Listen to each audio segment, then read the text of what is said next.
Hello, women. Welcome to our second educational module in Women's Empowerment Project.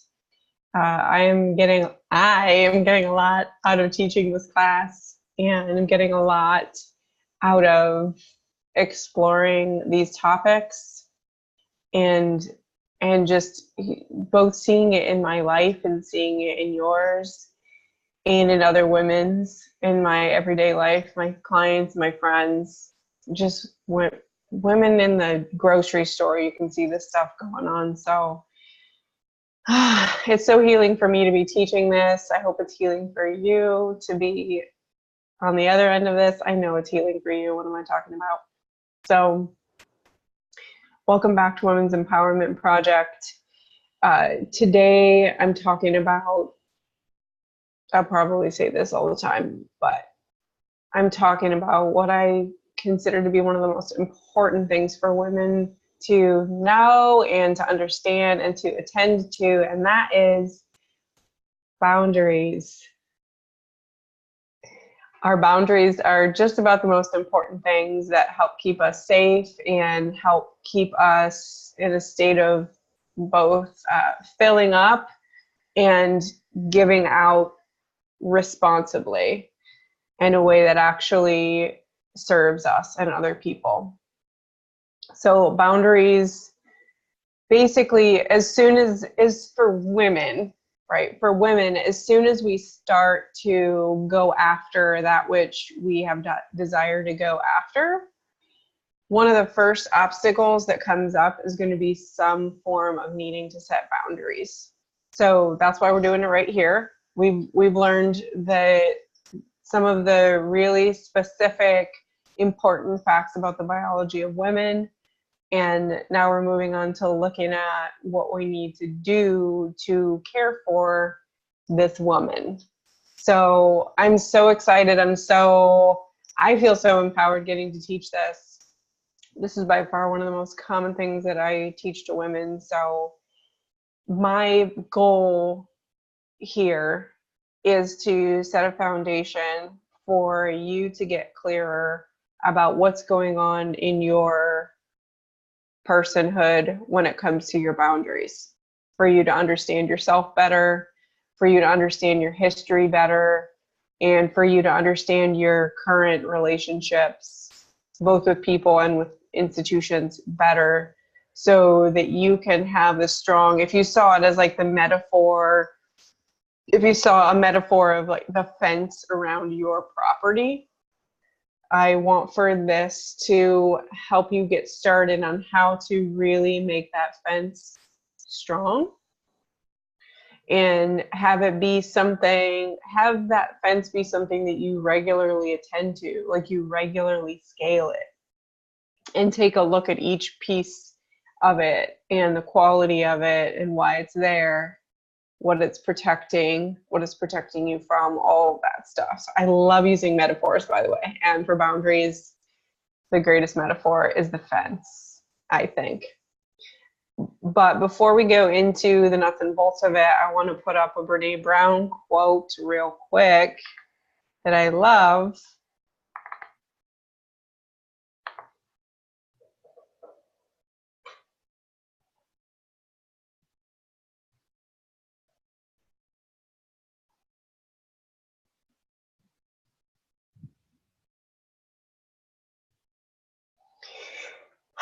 So I just want to breathe into that one.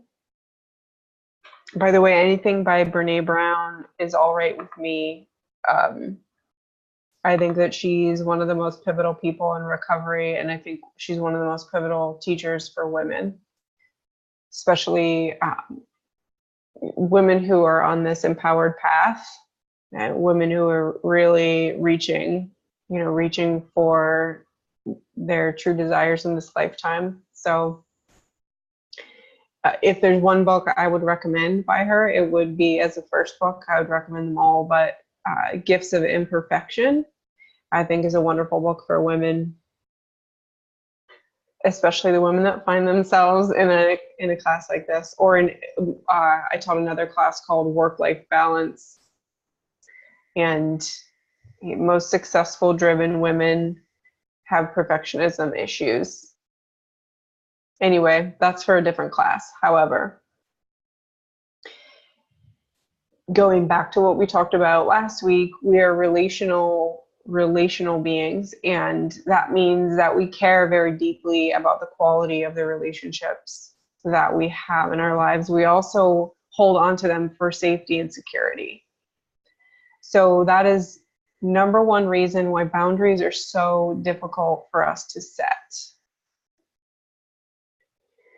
The other thing that's working against us is that we are focused, right? Remember, we have diffuse focus.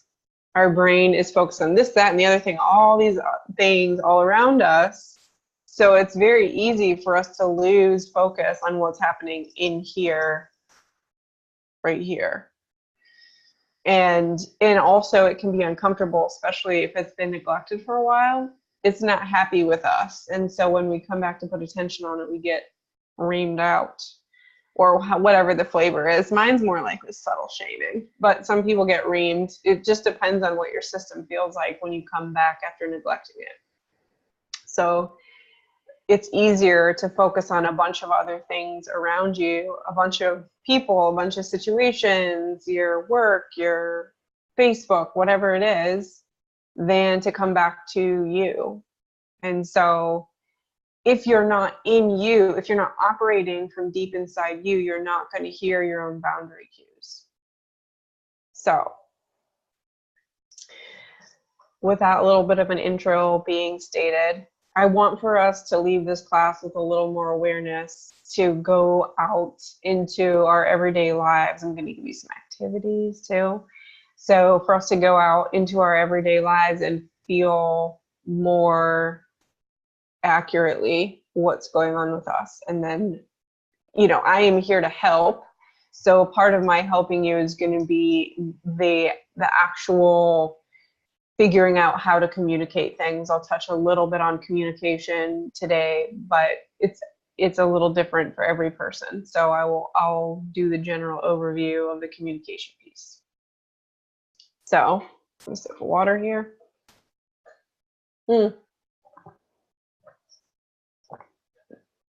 So I just moved into a new place a couple weeks ago, and I decided it was time for a new vision board. And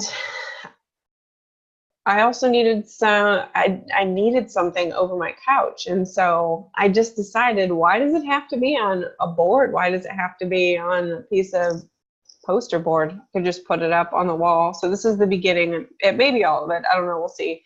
But this is the beginning of my vision board for now. And what I really love about it that pertains directly to boundaries is I don't know if you can see it, but it's right here. And it's really important for me. It's just the phrase, hell no. And it's the most important thing for me. There are certain things in my life that I've said yes to, or like, that really, now that I look back, it's like, no, the answer was hell no. The answer that if I had been fully honoring my boundaries, the answer would have been hell no.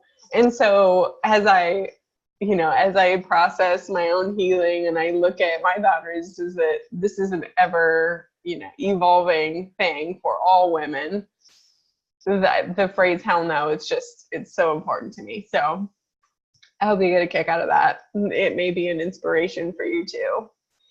So, okay, so let me define boundaries. We'll get into some specifics here. I'm going to pull up a thing that I wrote that's really important. You're not going to see it. You don't need to. But, okay. So, and by the way, I'm not going to have much up on the screen here that goes along with what I'm saying. I want for you, if you're going to take notes on something, I want for you to take notes on what comes up for you. So as I talk about these facts and la la la, I want you to notice what it brings up in your history or in your relationships, either current or past, and write that down. Because even if it doesn't develop into anything further right now, tonight, it's really important that you put these markers in things. It helps.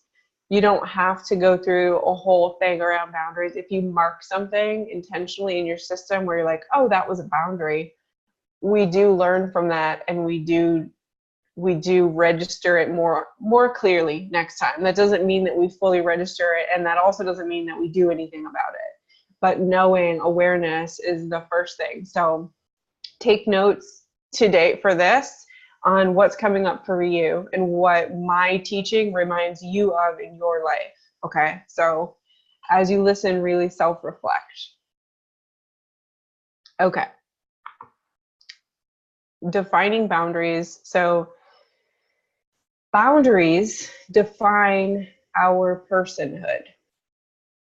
They define us. It's sort of like, a piece of property. It defines where that property starts and where it ends.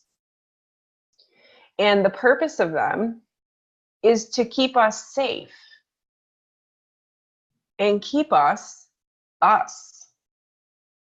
They help us remain who we are. Which, as a side note here, sometimes we decide we want to change. Or sometimes we decide, wait a second, I thought that was me because somebody told me that was me, but that's not actually me. So I'm going to move this fence over, whatever. But they keep us. And we get to decide when that's serving us and when that's not. Going a little deeper into detail, in order for boundaries to be understood, we must attend to our own boundaries carefully and fully. We have to pay a lot of attention to them. And we have to fully honor our own boundaries.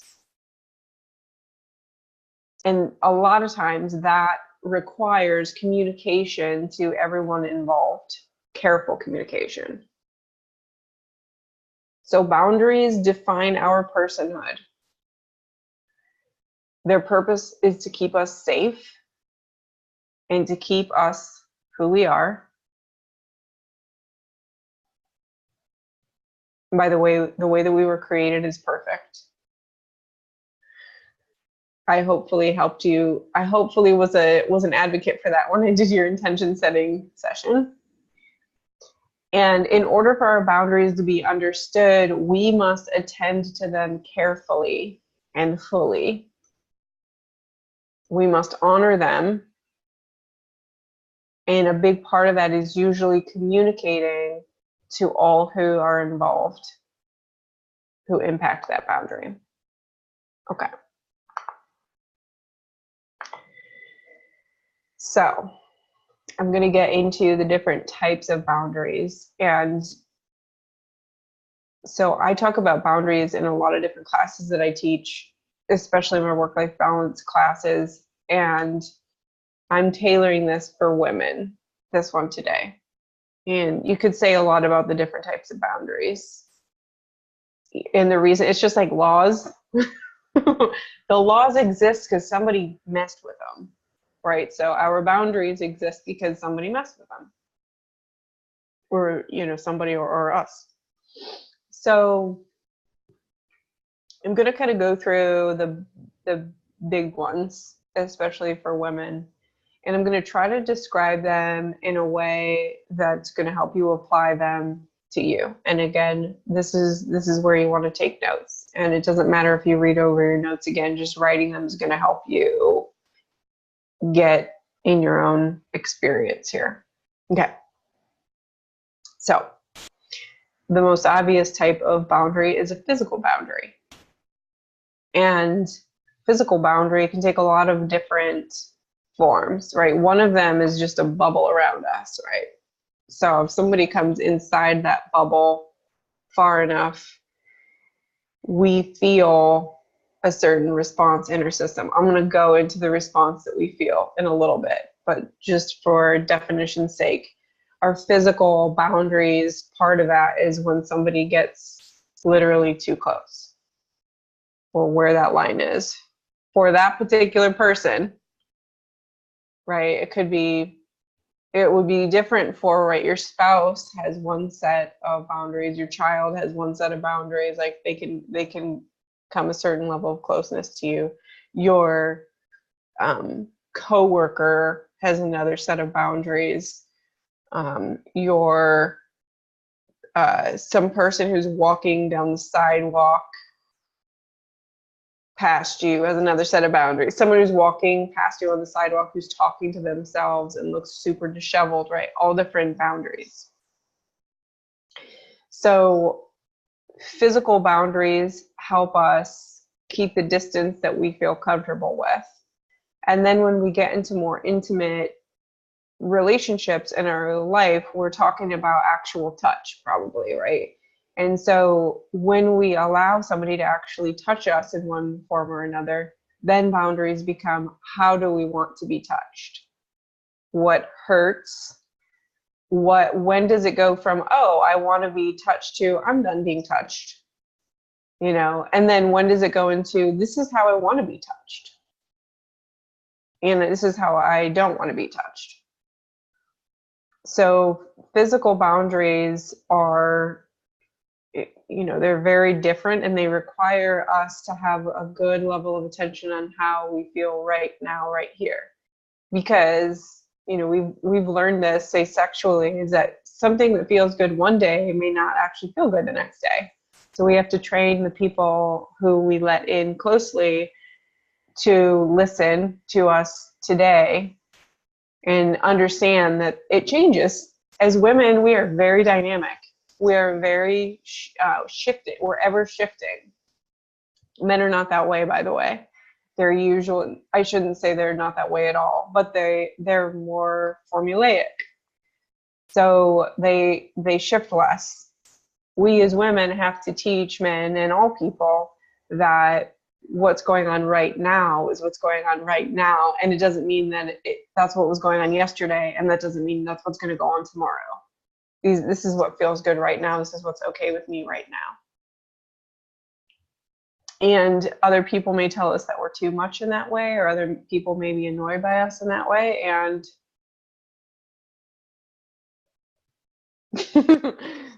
sorry, that's just how it is. If it's too much for you, then you can go elsewhere.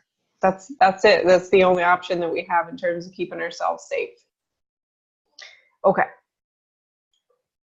Emotional boundaries. So people have other people or other things. Man, there are certain times in my life where I can't watch certain types of movies or television shows, or read certain types of books, or listen to certain types of music. So we have an emotional system that gets impacted by different things that trigger our emotions. So I'll focus mostly on people, though, because those are probably the most frequent ones. So other people impact our emotions. They may say something that hurts our feelings.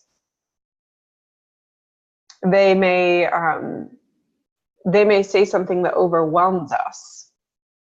It's like too much information emotionally. And so it's our job to figure out where that point is for us, where it's like, okay, I'm done now. Like, that's too much. I need to pause this conversation, or I need to let you know the impact that information just had on me emotionally, right? And for some people, for some relationships, that's great. We feel safe to do that. And in other relationships, we don't have to say anything about that. We can walk away or just say, hey, I'm done. You know, so or in other more, say, professional relationships, we can just say something generic where it's like, okay, it may not be appropriate in this setting to give you a detailed description of how I feel, but I can say, I'm overwhelmed and I need a break. I'll be back in 10, or whatever we need in that moment. So emotional boundaries are like, I'm hurt and I need to stop. I need to press the pause button. I need to either tell you what's going on, or I need to go seek safety elsewhere.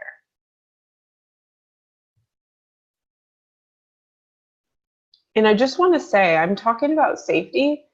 And for a lot of women, they don't necessarily think of what I'm talking about right now as safety, but it is. because we have been conditioned to be insensitive to our own systems, to our own feelings and responses. This is safety. We don't have to be being chased by some madman down a dark alley in order to be unsafe. No, our system's in a state of fear, our system is in fight or flight. We feel unsafe. It can happen on the road driving. Of course, that really is literally not safe, but it could be when somebody says something that has us feel really criticized and judged or parented. So I want for you to gain a sense of that sensitivity toward your own boundaries too, and see this stuff as safety. Okay. Mental boundaries. We have a right to our own thoughts. One of the specific ways that we have boundaries mentally is around philosophy and beliefs. You could call that spiritual too, but anyway, I'm going to call it mental. So if somebody is talking to you in a way where it feels like they're trying to indoctrinate you into a belief system that doesn't feel right for you, and it feels pushy or feels manipulative, that's a boundary. A boundary is getting crossed for you. Another form of mental boundary is just brain labor. That's the best way I can put it. But working on something that taxes you mentally, it could just be reading. It could be, this happens for women at work sometimes, especially women who do masculine types of work where they're thinking a lot. Our brain's done at some point. The brain hits a point where it starts going in circles, or it's just not doing its thing the way that it does when it's in tip-top shape. So that's a mental boundary. Like, I'm done thinking right now. I need to go lay in a field for a while, right? So that's another mental boundary. Financial boundaries. This is a good one. Financial boundaries are fascinating because we usually violate them ourselves. And not necessarily at all. If we're contributing to something or someone, or supporting something or someone, then we could feel violated by them as well. And if we have a shared bank situation, like in marriage or some relationships, then that creates can create another form of financial boundary violation. This is a tricky one, and it's all about you. It's all about where your boundaries are. I can't necessarily say, but there's a feeling inside of us that we feel when we have spent or given, like, output finances that feels uncomfortable. And so this is a really important piece for us as women, because this is Women's Empowerment Project, which means we're empowered women, which probably means we're providing for ourselves financially. And so it's really important for us to have a good read and a good feel for what's happening for us financially in terms of our boundaries. And it's so different across the board, so I can't necessarily say a whole lot that will strike home, but money is a form of energy that we're putting out and bringing in. And so if we are bringing it in a way where we feel like we're not actually being compensated what we need to be for what we're doing, that's a boundary problem. And if we feel like we're outputting that energy, that money, in a way that is excessive for our situation, whatever our situation is today, this month, then that's also a boundary violation. Or if somebody's taken it from us, that sort of thing. Okay, so I bring that up because it's really important for us as empowered women. And the last one I'm going to talk about is attention. this is a big one for me because I'm a therapist.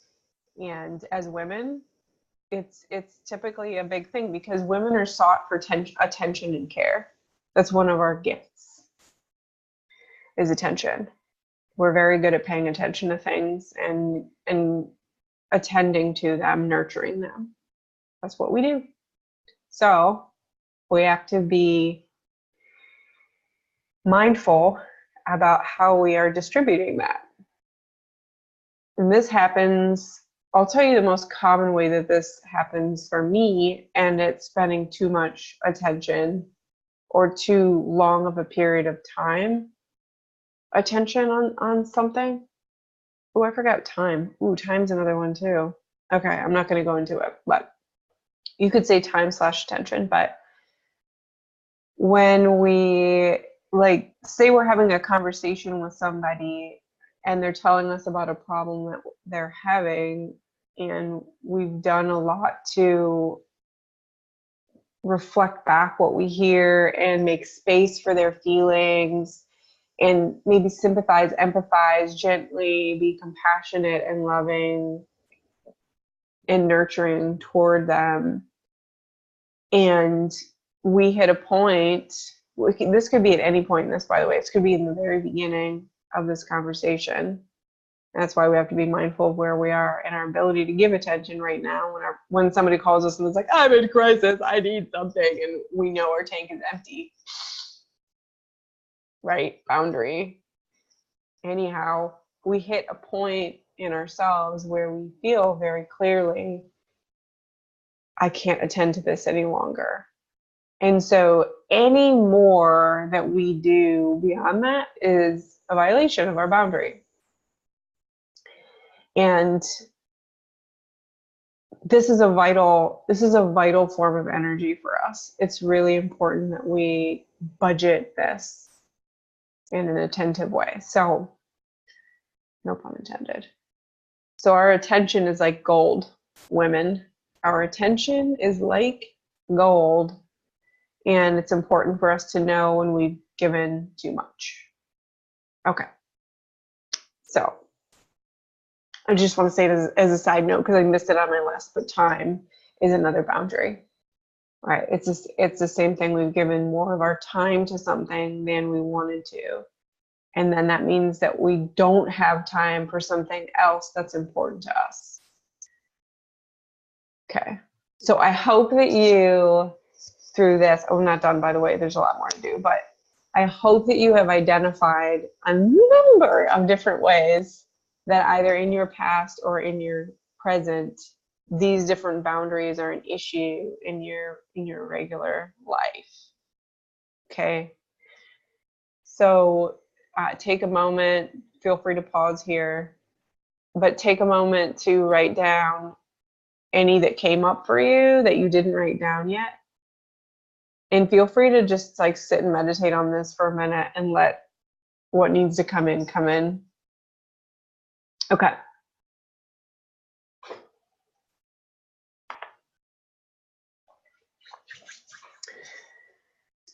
So next I'm going to talk about responsiveness.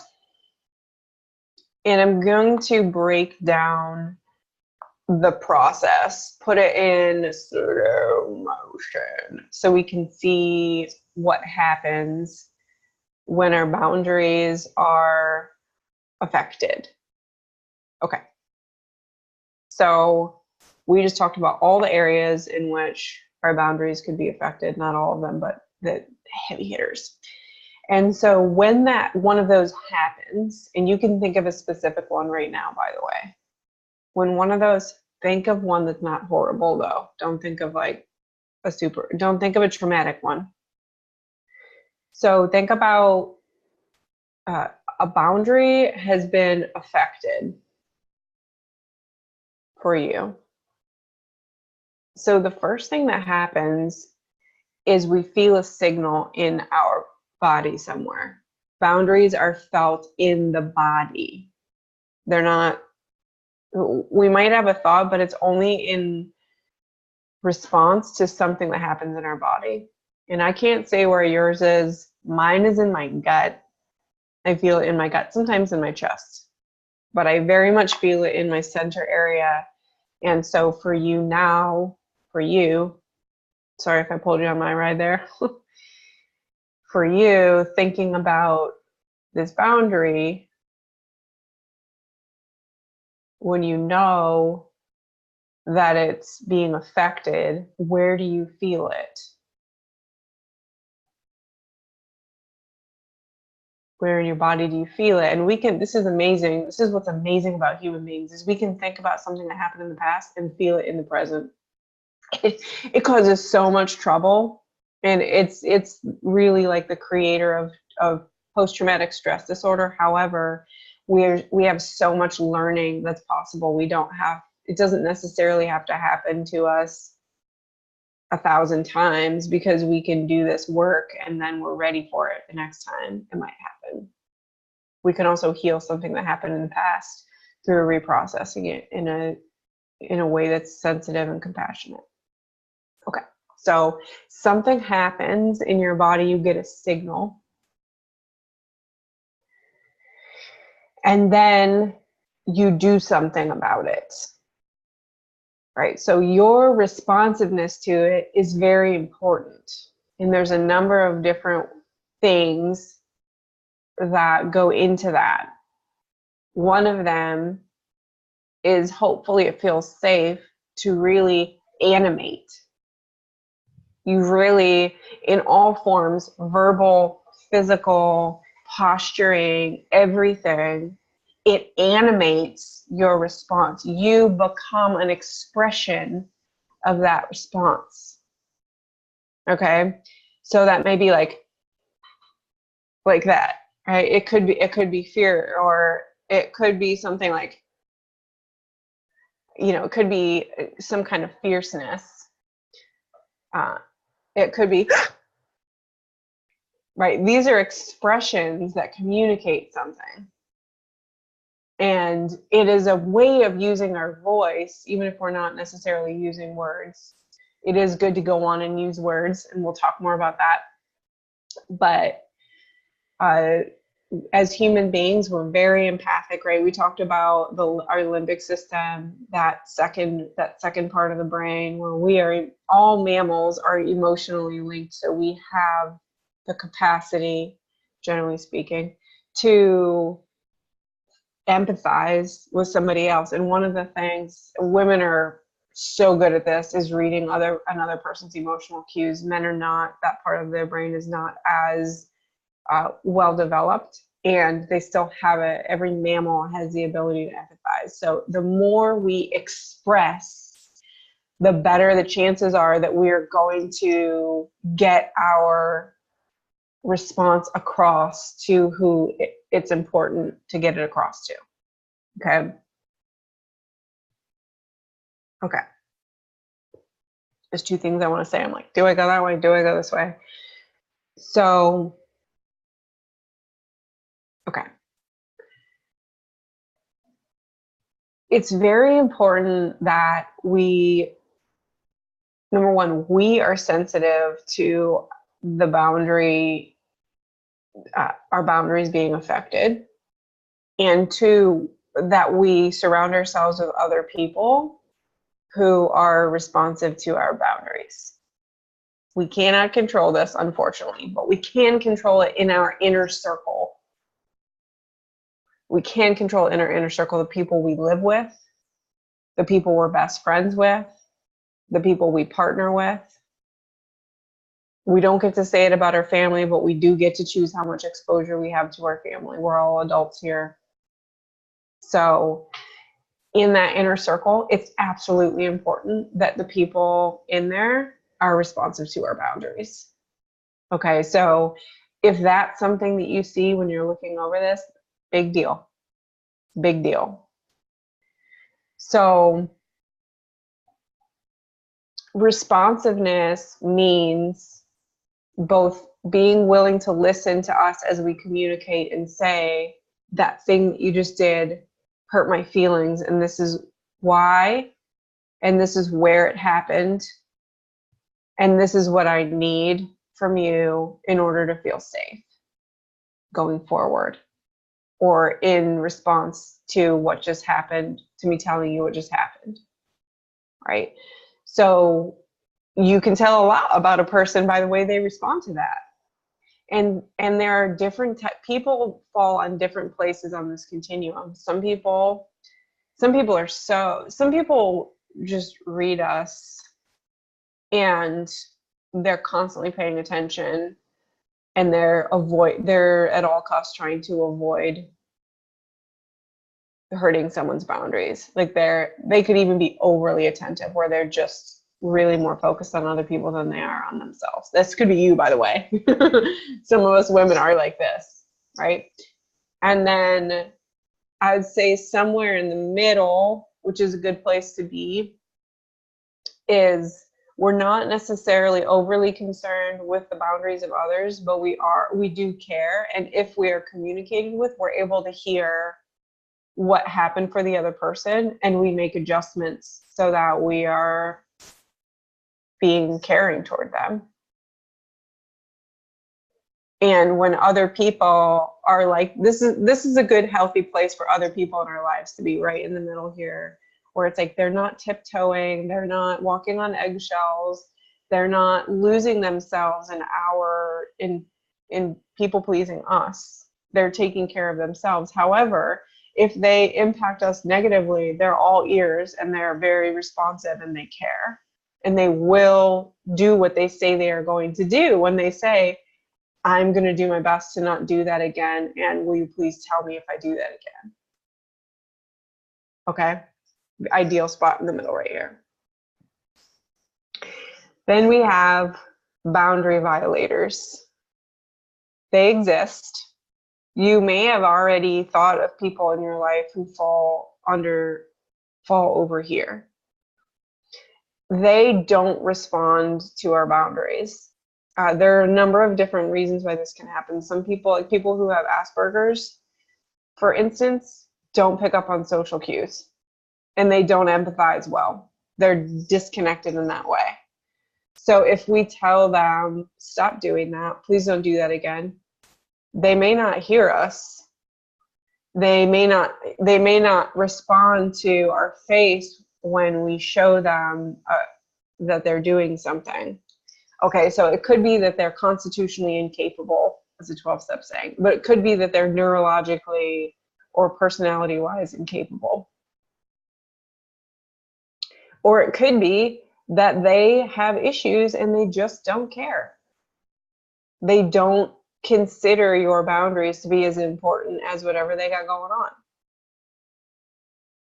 Okay, so we don't get through life without running into these people. If these people are in your inner circle, you need to get them out. You need to get them out. You need to create all kinds of space. They need to be in your outer circle. And I don't mean work, by the way. You know, you're at work, maybe you're at work 40 hours a week. You can't necessarily get that person out of your workplace. That's not really your inner circle. I hate to say it. So that is a place where you can't necessarily do anything about it except try different things. Okay. So these people are not responsive to boundaries. They may not be safe either to continue to communicate them to. So with these people, it never hurts. Well, I shouldn't say never. It probably will not hurt to try to use your voice and say what you got to say about how someone is impacting you. That is typically a good practice, because you have to be responsive. That's how you're responsive to yourself. However, with these people, you can't keep putting yourself in the line of being deeply impacted by them. They don't care. They just don't care. And we actually can't give these people a bunch of our energy either, because people like this don't tend to change. Okay? So these different, it's a whole continuum, but I just went to 3 different spots on the map. Okay. I want to say one more thing about responsiveness. And I have a story that I hope will be helpful. So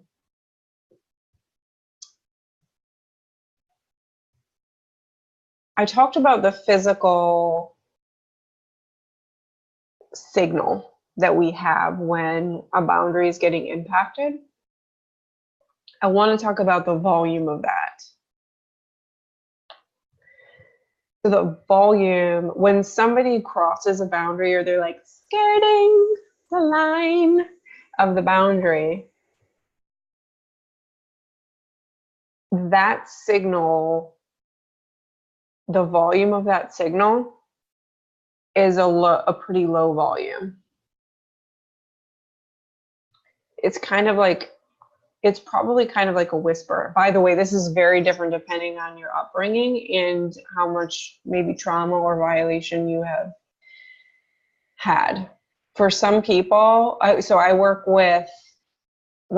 with people who are from abusive backgrounds or serious like addiction or just major chaos happening in their lives growing up, this signal is so quiet. So quiet. I tell them there's a sock in its mouth and then there's duct tape over the sock.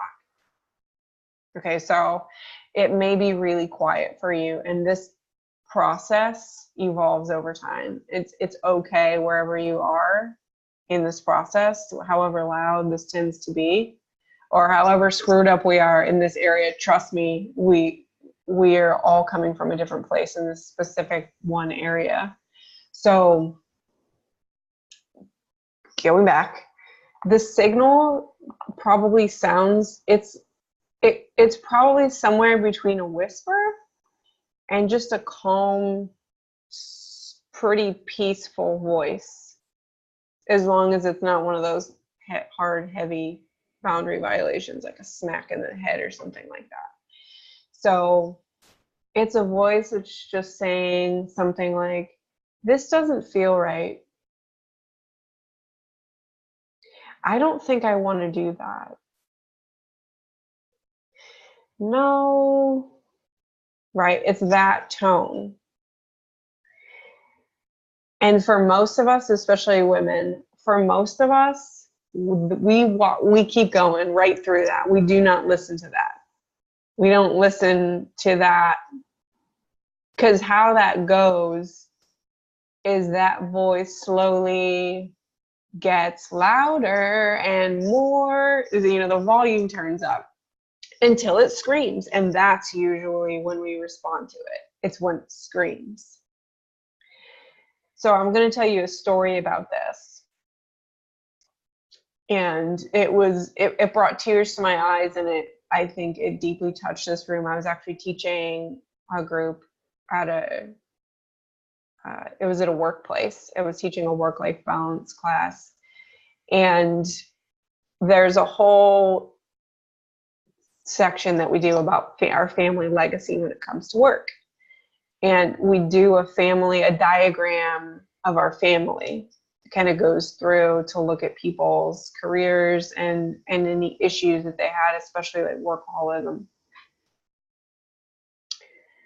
And so I'm going through the PowerPoints and everybody's they're drawing this out. The activity that we're doing, they're drawing kind of a family diagram. And slide after slide, I think there's about 15 slides in this PowerPoint that just helps them go step by step through this process. And so we got to the sort of one of the endpoints. One of the last things we do is we look at like the relationships between people, like who has impacted, who has like been a source of guidance or whatever on other people. At that point, we're at about the 14th, 12th, whatever slide in this presentation, and one of the women in the group turns her paper over and says, "I'm done." And the whole room is paying attention because the force at which this has come out, right? It screamed in her. The force at which that came out that nobody saw coming was strong. And so everybody in the room was just gripped.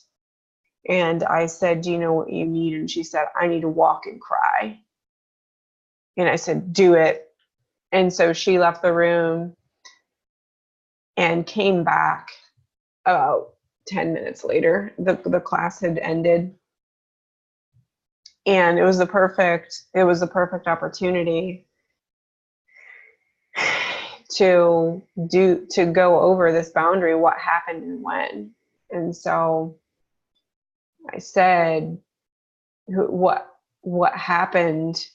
And she said, I my family is a shit show, and this is way too much for me. And I apologize, right? Hopefully I was right in the middle here. I apologized for not realizing that and not saying more to warn that this is heavy, and that to not say something like, be gentle here, or do as much as you want here, right? And so I asked her when she needed to, like, at what point she needed something. And she said, well, I told you, I turned my paper over and I said, no, it was before that. If you really think back to what you were feeling, at what point did you hear that, right? This is that whisper, this is that calm voice. And she went silent for a minute. And then she said, it was the first slide that said the word family on it. And I was just, I started tearing up, and everyone who was still left in the room started tearing up, because it was just like, oh, you know what that feels like when that part of you knows but keeps going. And so that was a super pivotal experience for her. And that's a super powerful example of how a boundary is quiet. The boundary is quiet. It's when we've passed over it, or somebody else has passed over it and just gone, right? They're like a mile onto our property at that point when we're screaming, and that is typically what we hear. So in terms of responsiveness, it's really important. I will work with you, everyone in this program, I will work with you on I call it reverse engineering, but there's nothing we can do about what's already done except what I call reverse engineering, which means go back and retrace step by step what happened when, and put a bookmark in that spot right there where that signal came up.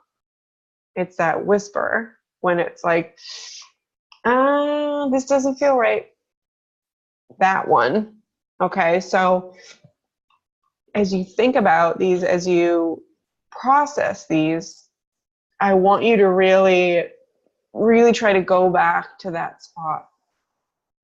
And a lot of times if it's in relationship or in interactions with people, we heard it the first time we met them, or we heard it doing a new thing with them. Like, say it's someone we hung out with in a group a bunch of times, but then we went and met with them one-on-one once. It was like 5 minutes into that interaction, or a texting, just communicating about getting there. Something felt, ugh. All right, it doesn't mean that person, you need to write that person off. It just means there's something to communicate to that person about how the way that they operate doesn't feel quite right with the way that you operate. And so would they be willing to operate cooperatively with you in such a way that would have you feel like your boundaries being honored?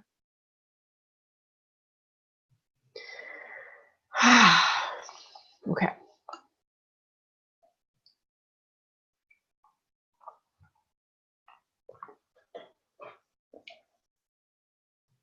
So what I want you to do is I want you to pick at least 5 examples of places where your boundaries in the past, especially do at least 2, if you can, 3 that are current things, like stuff going on in your workplace or in your home life or in your friend life that are current events. I want you to go back to specific places where your boundaries felt violated. And I want you to try to go back to that point when you felt that signal. And I want you to notice how you can still feel that signal today when you go back in your mind to that experience, and really tune into that. Just notice what that is. That will help you be more attentive to it the next moment, like tomorrow or later today when something else comes up. Okay. So I want you to try to bookmark those specific places and at least 5 boundary violations where you heard the whisper. Okay. So the next thing I'm going to talk about is communication. This is tricky because everybody is different. We all have our specific challenges and our specific types of relationships that require different types of communication. So I'm going to do an overview, kind of, but I'm basically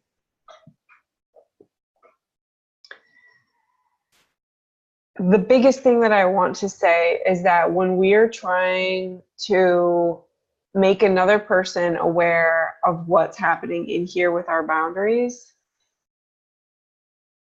it's basically like speaking to them in a foreign language. We're basically like describing the map of a terrain that they have never seen before. And we probably can't actually show them the map. We have to describe it. Because the only frame of reference that people have is their own set of boundaries. So they're going to defer to that. And that's probably, I mean, in some ways, that's going to be like yours. But in the vast majority of ways, it's not going to be like yours. What really matters to somebody else may not matter at all to you. But this thing that doesn't matter at all to them is so important for you. It's something that's really triggering for you, or it's something you're very sensitive to. So we have to, especially in our inner circle, we have to communicate very clearly. I call it over communicating about what's going on in order to really give them a sharp, vivid-ish picture of what's going on. And I can't really say specifically how to do this, but it's something like saying how we felt when we felt it in response to what specific thing they did or didn't do, why we are that way, and then what we like, giving them some specific guidance. Give them your policies and procedure, your manual to say, this is at least what I think will work so that I can feel safe, or so that I can feel considered or important or respected or whatever. So it really does require, and then once we do that, there's a very good chance we're going to have to go back and do it again. That does not mean that that person doesn't care. It just means that it's going to take them a bit of time for it to all register. So it's really important for us to say it over and over again.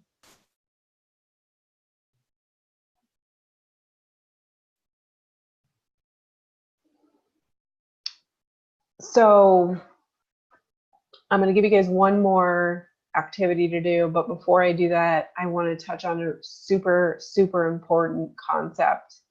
And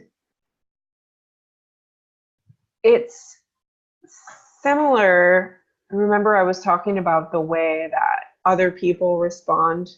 Maybe they over respond. Maybe they're just middle of the road. They respond, but they're not walking on eggshells. And then people who don't respond to our boundaries. We are in relationship with ourselves here. And we could be anywhere on that spectrum. We're probably not over here, but we might be in certain ways. I know for me, I developed, like, I'm hypersensitive. And so I developed this hypersensitivity around my body, especially like in sports and working out and stuff.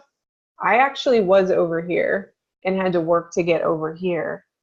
And there are a number of people who are highly sensitive who are over here with something and decide that they want to be over here. We don't have to decide that, by the way. If we want to be over here about something, we got to be over here about something until we don't anymore. Really important. Really, really, really important. And then other people who can't respect us, sometimes we have to make space. Get space from them.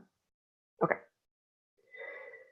So this idea that we have always been in relationship with ourselves, even when we were little kids, when we didn't speak up for ourselves and we didn't necessarily know how to. And a lot of that is because nobody taught us. So we have this whole, like, however old you are, that's how old your relationship is with yourself in this whole ordeal. So you may have caused your own boundary violations by not responding, not speaking up for yourself.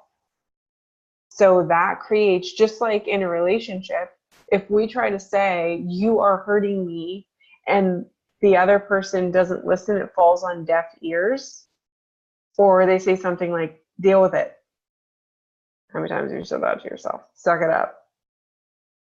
Well, you need to get over it, right?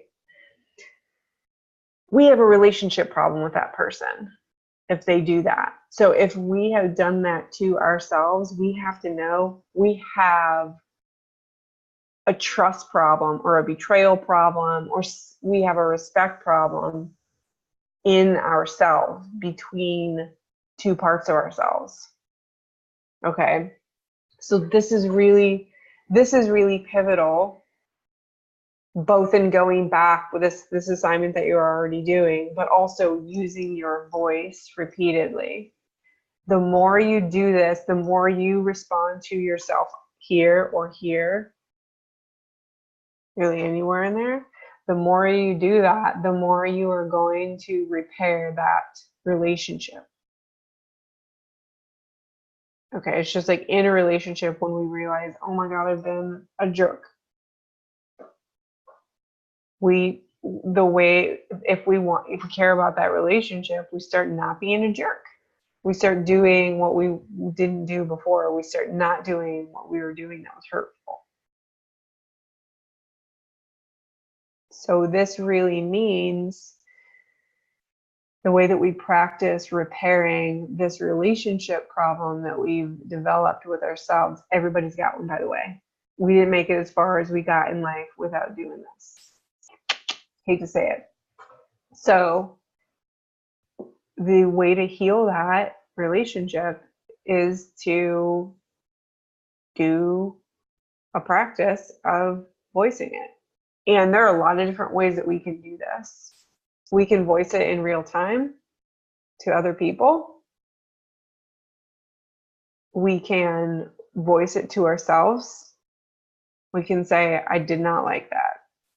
I did not like that. I did not like that. I did not like that. This is why. This is what I needed.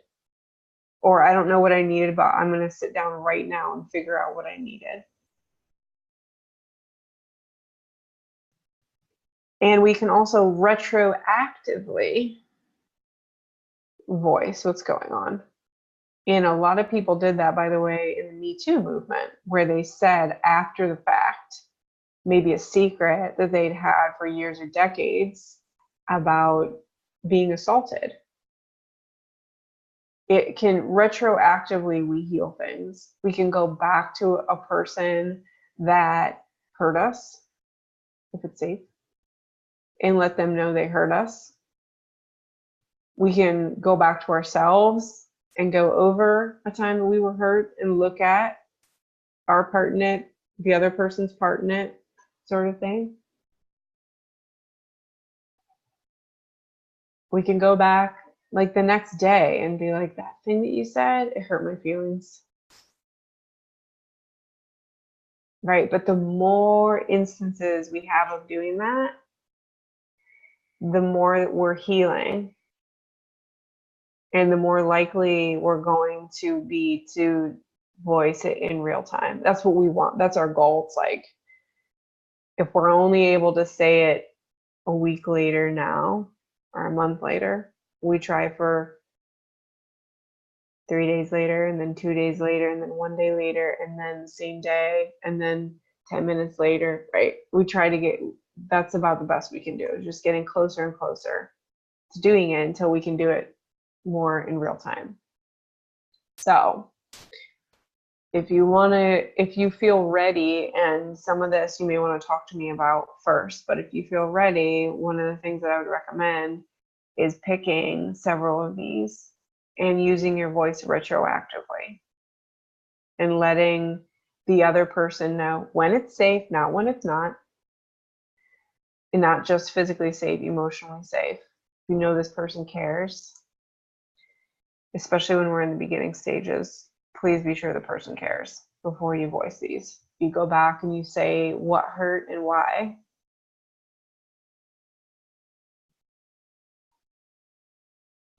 And some of these may be with yourself. That's good too. But if you have someone who's really close to you, like a best friend or a partner, that's a really good one. I highly recommend that you do this with that. So, okay, I think we just have one last thing. There's one last activity that I want you to do. And this goes back, oh, hold on, I gotta plug my computer in. Okay. So there's one last activity. This is fun, and this requires a partner. And this is an exercise. So I talked about how communicating our boundaries to another person is an exercise in over communication. It's sort of like speaking a different language to somebody else. And there's a fun activity that you can do with this. What you want to do, you want to have probably at least 15 minutes to do this. And you're going to sit down with somebody for that 15 minutes. And it's going to be 5 minutes each. So you'll take turns, but you'll go first. And what you'll do is you will decide on like an object that's pretty easily sketchable, like a lamp or a tree or a house or a stick figure or something like that. And you are not going to tell the other person what this object is. And you're not going to tell them any of the elements of the object. All you're going to do is you're going to tell them step by step how to draw it. And if, say, it's a lamp, you cannot say, okay, you're going to draw a lampshade. You have to say, okay, draw a diagonal line for 1 inch. Okay, draw a diagonal line the other way. Okay, so it's that. You do not give anything away, and you just put 5 minutes on the clock, and you do your best to communicate to that person how to draw that thing. Okay, so you do that. and then the other person goes. So you receive it, you get it on the receiving end. And by that time, hopefully they have a good idea. Hopefully they won't try for something like I don't know, something that's really complicated, like a peacock or something. So that gives us kind of a visceral experience of what it feels like to really try to express to another person what our boundaries are. And I want you to keep that in mind the next time, and when you do these other activities, but the next time you are trying to speak to somebody, to explain to them what it feels like to be in your system, to be affected by them. Okay. So I'm so excited to hear what this brings up. Please feel free to leave comments here. I'm so excited to meet with you and talk about your specific situations, what's coming up here, and how you're going to speak for yourself and honor your boundaries and gain the sort of relationship with yourself, repair the relationship that you have with yourself so that you have an attentive, compassionate, loving relationship with your personal boundaries. So I'm so excited to be on this journey with you. Thank you all so much for being here. Namaste.